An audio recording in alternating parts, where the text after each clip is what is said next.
आज शिक्षा दिवस है। शिक्षा दिवस की आप सभी को ढेर सारी बधाइयाँ। गुरु ब्रह्मा गुरु विष्णु गुरु देवो महेश्वरा गुरु साक्षात परम ब्रह्म तस्मै श्री गुरुवे नमः। यह केवल श्लोक मात्र नहीं है, प्राचीन परंपरा, हमारी भारतीय परंपरा को हमेशा उसमें गुरुओं को भगवान का दर्जा दिया गया है। गुरु के बिना किसी भी शुरुआती दौर से लेकर अंत तक किसी भी व्यक्ति के लिए उद्धार होना बहुत मुश्किल होता है।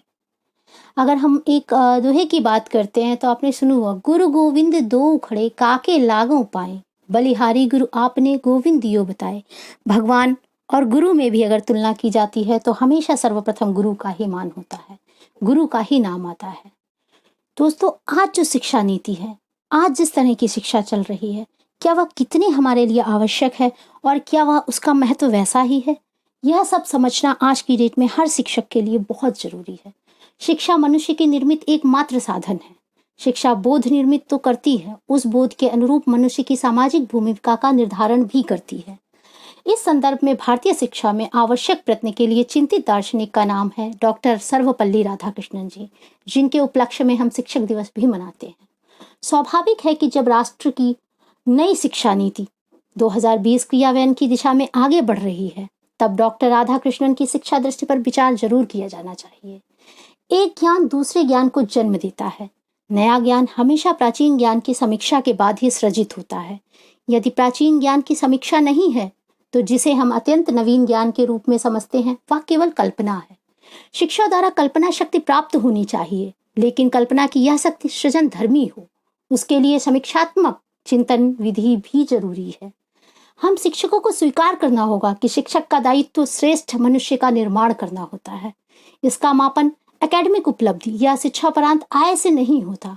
हमेशा हर चीज के लिए आपको पैसा कमाना, आय अर्जित करना नहीं हो सकता है।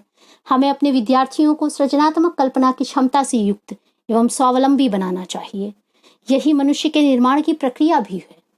यदि मनुष्य को मुक्त करने की प्रक्रिया है, भारतीय समाज में शिक्षक की भूमिका इतनी महत्वपूर्ण थी कि राजा भी शिक्षालय में रथ से उतरकर नंगे पांव जाया करते थे। शिक्षा के राजश्रित होने के, शिक्षा द्वारा संसाधन बनाने की पूरी प्रक्रिया में अगर कोई व्यक्ति समाज के केंद्र से परिधि पर आ गया है तो वह शिक्षक है। यदि हमें शिक्षा का उद्धार करना है, शिक्षा द्वारा प्रत्येक मनुष्य का उद्धार करना है, तो शिक्षक को पुनः शिक्षा के केंद्र में प्रतिष्ठित करना होगा। नई शिक्षा नीति की प्रत्येक संतुति शिक्षक की महत्वता पर और नीति के क्रियान्वयन में उसकी केंद्रीय भूमिका को स्वीकार करती है। यदि नीति शिक्षकों से अपेक्षा करती है कि वे भारतीय युवाओं के उज्जवल भविष्य के निर्माता बने, यह नीति राज्य से भी अपेक्षा करती है कि वह शिक्षण के उसी गौरव को पुनः प्रतिष्ठित करें जो भारतीय परंपरा में स्वीकृत है। वर्तमान संदर्भ में शिक्षण से संबंधित कुछ प्रश्न भी उभरते हैं, जैसे कि क्या शिक्षक केवल एक सेवा प्रदाता बनकर रह गए हैं? क्या वे मात्र छात्रों को सूचना स्थानांतरित करने वाले हैं? शिक्षकों को अपने विचारों और कर्मों से इन्हीं प्रश्नों का उत्तर देना है। शिक्षकों के बारे में बनी धारणाएं तोड़नी है।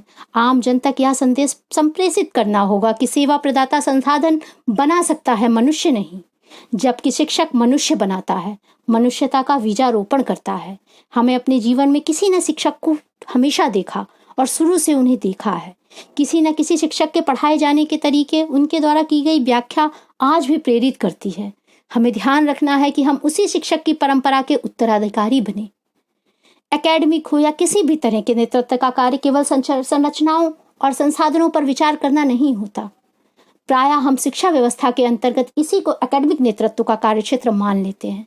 इस शिक्षा में पहला प्रश्न यह होता है कि शिक्षा का उद्देश्य क्या है। यह उद्देश्य भी सदा एक समान नहीं रहता, बल्कि देश काल के अनुसार बदलता है। इन्हीं के अनुरूप शिक्षा तंत्र और व्यवस्थाएं भी बदलती हैं। इसलिए दोस्तों, हर चीज को ध्यान में रखना होगा। अगर आप एक शिक्षक हैं तो इस बात को बहुत अच्छे से समझना होगा। आजकल हमारे देश में न्यूज़पेपर में आने वाली कई घटनाएं इस बात को प्रक्षेपित करती हैं कि हमारे शिक्षकों का कहीं ना कहीं आचरण बिगड़ा है। सभी शिक्षकों को एक तराजू में नहीं सोल सकते, लेकिन अगर एक भी शिक्षक में कुछ प्रॉब्लम क्रिएट होती है, उसके आचरण पर कोई एक धप्पा लगता है, तो पूरा शिक्षा प्रणाली पर कहीं ना कहीं एक कलंकित दाग के समान होता है। अभी हाल में आपने न्यूज़पेपर में देखा होगा कि एक लड़की के साथ ऑनलाइन परीक्षा में चैट में कुछ अश्लील तस्वीरें, कुछ व्याख्यान, कुछ बातें कर दी गई। क्या यह एक शिक्षक के लिए निंदनीय नहीं है? अगर है तो इस चीज़ पर ध्यान देने की बहुत ज़्यादा ज़रूरत है। शिक्षा का मतलब केवल 5 सितंबर को हैप्पी शिक्षक दिवस कहना या फिर हैप्पी टीचर्स डे कहना ही नहीं होता। इसका मतलब है अंदर से, आपके अंदर से आपको मनुष्य को बनाना है। उसके लिए अपने आचरण, अपने व्यवहार, अपने चरित्र का निर्माण स्वयं करना होता है, जो आपको देखकर आप एक उदाहरण हैं सभी के लिए। और यह सर्वविदित है कि शिक्षक से बड़ा कोई नहीं होता। थैंक